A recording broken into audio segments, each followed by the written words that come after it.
Today I'm going to show you how a foothold trap works, as well as the type of design that I like using on these to make them work and function the way that I like them to. So in my hand, this is called a foothold trap.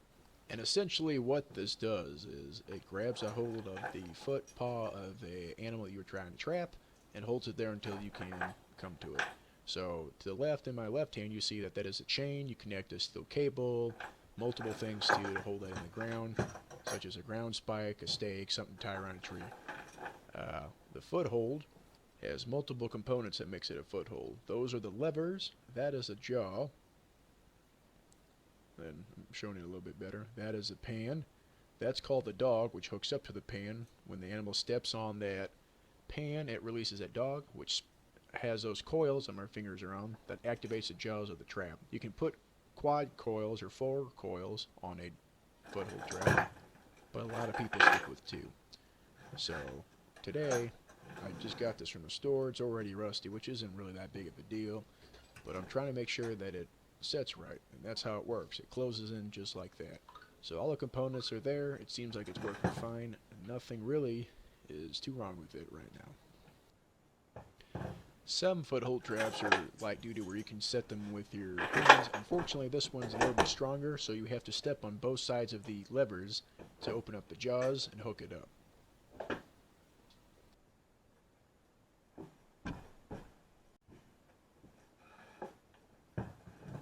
Now, in theory, you don't want to touch this while it's activated, but because this one's kind of set really tight, it's already hard enough for it to activate. Now, as you can see, it activated, but it had an incredible amount of force that I had to push down for that to activate. But you can see the pressure plate gets activated, it releases a dog, and the jaws close on the leg. This style of trap is called a smooth jaw trap. There's also rubber and a few other ones you can look up.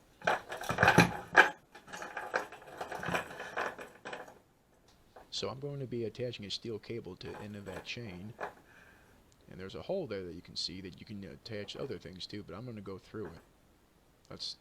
I just like it better like that. I think it does a better job. Now I have galvanized metal, and the only reason why I have that is because it doesn't rust as fast and doesn't erode away as fast, because again, these are going to be laying outside. So I stick it through the end of that fastener, and I go ahead with I guess I call it a gripper for a steel cable, and I'm essentially just using some type of noose around it, and then I hammer it shut so it can't release itself.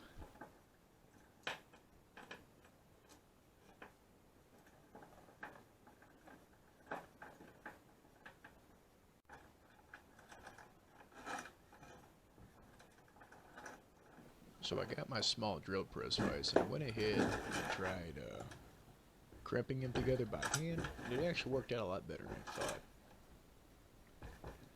And you have to put enough pressure on this to where it smashes down the aluminum gripper on the cable so it doesn't go anywhere.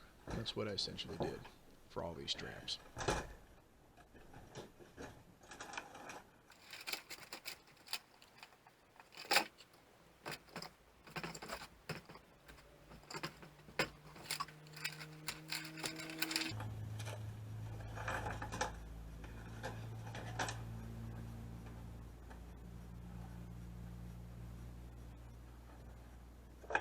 So I go on to the next part of the cable, and I put the fastener back on the cable, or the gripper, excuse me, and I go ahead with the hook latch, where I put that through the end of the cable, and I tried showing the camera. Unfortunately, it was really blurry, but it was rated for 150 pounds. Now, obviously, this probably wouldn't work for a lot of big games, but because I'm going after smaller game, it'll be quite alright. Or I suppose we should say fur bearers. With that being said, I put it through the bottom loop down there, and I make another loop around it, and I hook it into the gripper. So now what this does is it makes it to where that can't escape itself. I get as much as I can towards the loop, and make sure it's snug, make sure nothing's loose, and then I go ahead and put it in the vise.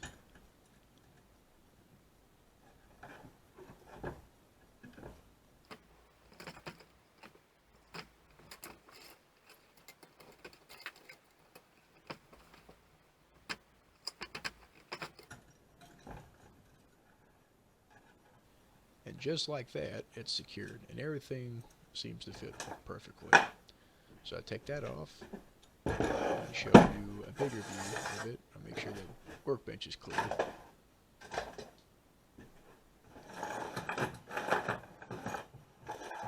Now what I have done is I have added 3 foot of flanks to this chain, and that gives you all the gripping strength you need to get around a tree, a stake, anything else you can imagine to grip onto.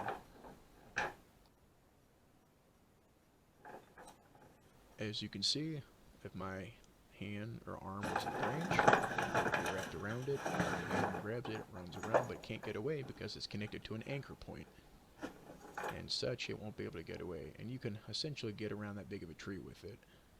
Usually the shorter distance to the trap the better, but for small game you really don't have to worry about them breaking line or rope.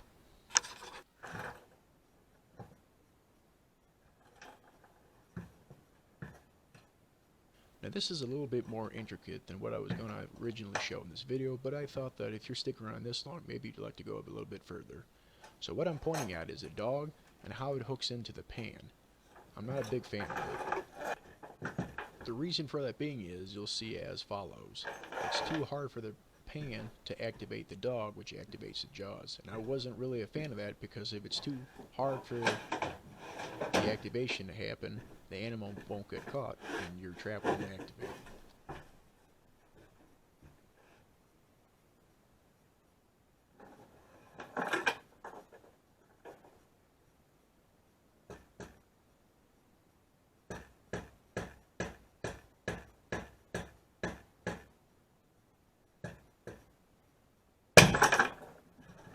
As you can see, that's way too strong of a hold that dog has.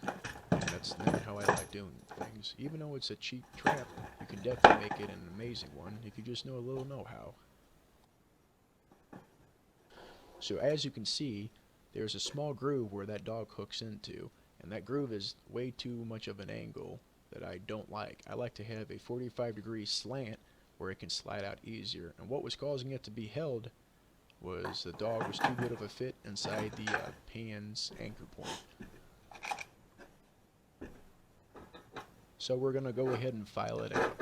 Unfortunately, this file was way too big, so I had to go get my small one.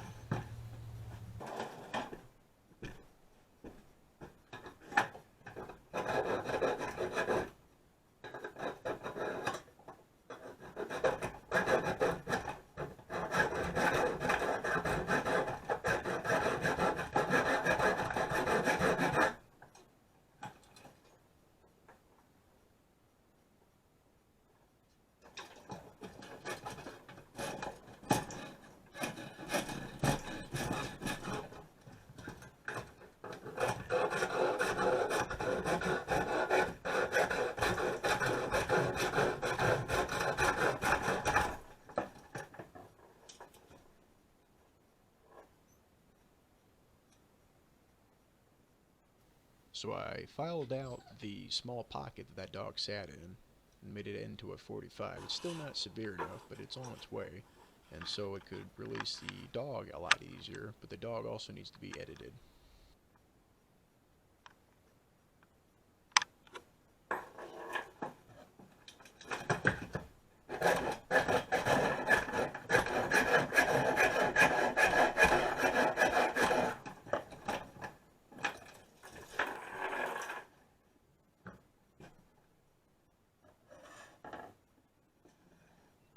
And as you see, the animal steps on it and it goes down easier, but at the very end it still likes to stick. It's getting there, but it's definitely not what I like. And now that root cause is the edge of that dog. It's way too sharp of a corner. You want everything to be smooth, where it has a nice edge and holds, but it's also slanted to where it can release a lot easier.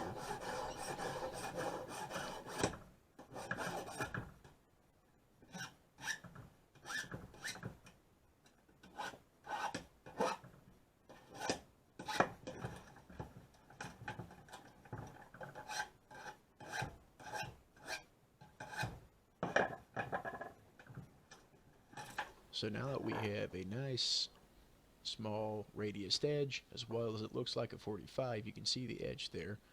We'll see how it activates now.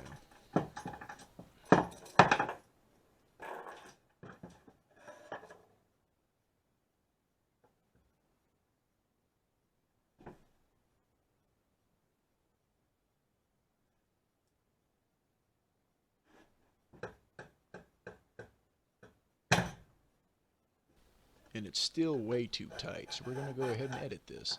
And usually most traps aren't like this, but this is a lower brand of foothold traps that kind of need adjustments when you first get them, which I don't mind doing.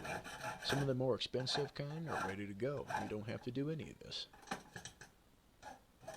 So now I'm getting all the burrs away, and I'm going to go ahead and try to activate it again. The reason why I went out of camera angle all the time for setting this trap is because you have to activate both sides of the levers that are closing the jaw with your feet, and you have to open the jaws up with your hands and set it with your hands, which is what I'm doing, essentially.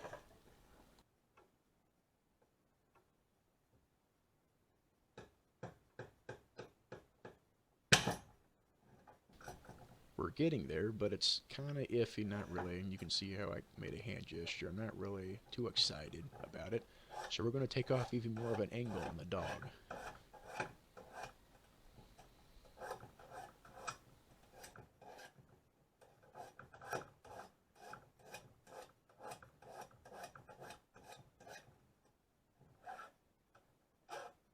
When you're editing any part of the trap, you got to remember to get rid of the burrs. So now what I'm doing is seeing how it fits while I'm releasing the wire brush there.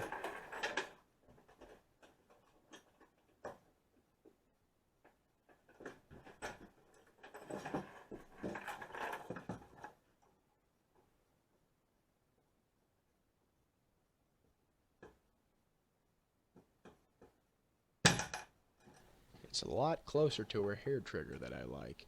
And again, you can see that I'm sticking something in the trap to activate it, not my hand. These can actually break fingers if you're not careful.